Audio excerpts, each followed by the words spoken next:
Everyone, welcome to Curiosity. Let's solve question 184, department highest salary.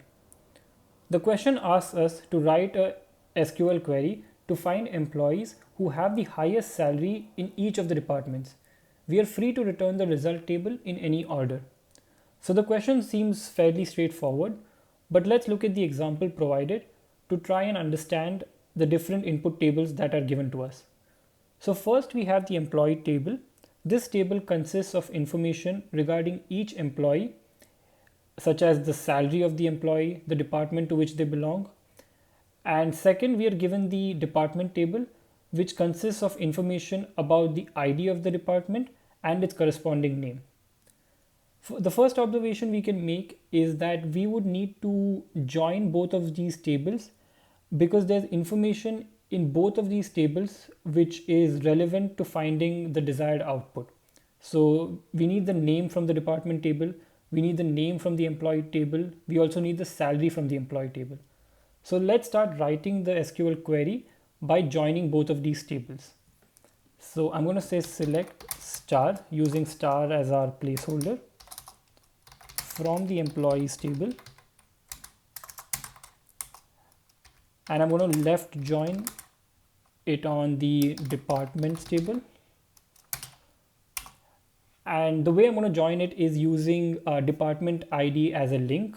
So on e dot department ID equals d dot ID. Okay, so now that we have joined these two tables, let's try to add in the different columns that are required in our desired output. So we can see that the first column that we need is the name of the department.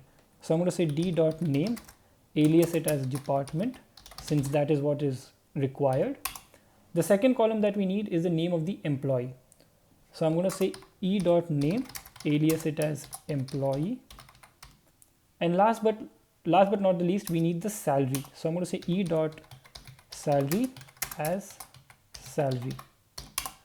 So now that we've included all the columns that are needed in the desired output, let's go back to what the question is asking from us. So we need to find employees who have the highest salary in each of the departments.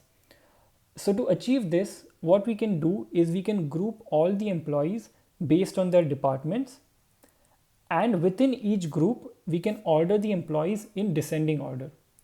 So let's go ahead and do that. So I'm going to use the rank function over, and I'm going to say partition by e dot department ID. So what this partition by e dot department ID is going to do is it's going to help us create different groups corresponding to each department, and within each group we want to order employees in descending order of their salary. So I'm going to say order by e dot salary in descending order.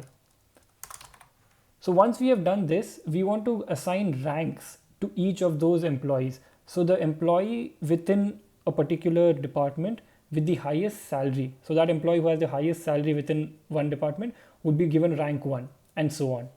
So let's alias this column as RNK, and let's run the test case to see what is the output we get for our query up until here.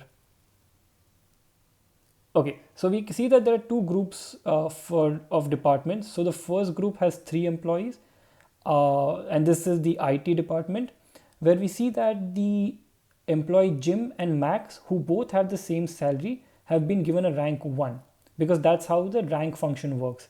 It's going to assign the same rank if the salary is equal. Secondly, we can observe that there are two records for the department sales, and since Henry has a higher salary than Sam, Henry is given a rank 1. So now what we need to do is we're going to use this as the intermediate table, and we are going to filter all records where the rank is 1.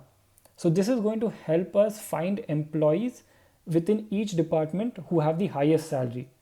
So for example, since Jim and Max both have the highest salary in the IT department, we are going to get both of their records once we run our filter.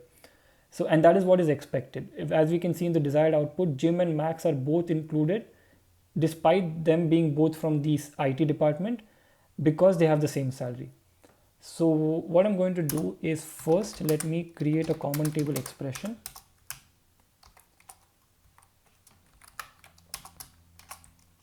And now I'm going to use this common table expression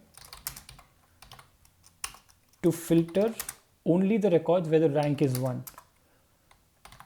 So this is going to filter the records where rank is 1. And since we need all the columns except the rank column, I'm going to say select department, select employee, and finally select salary.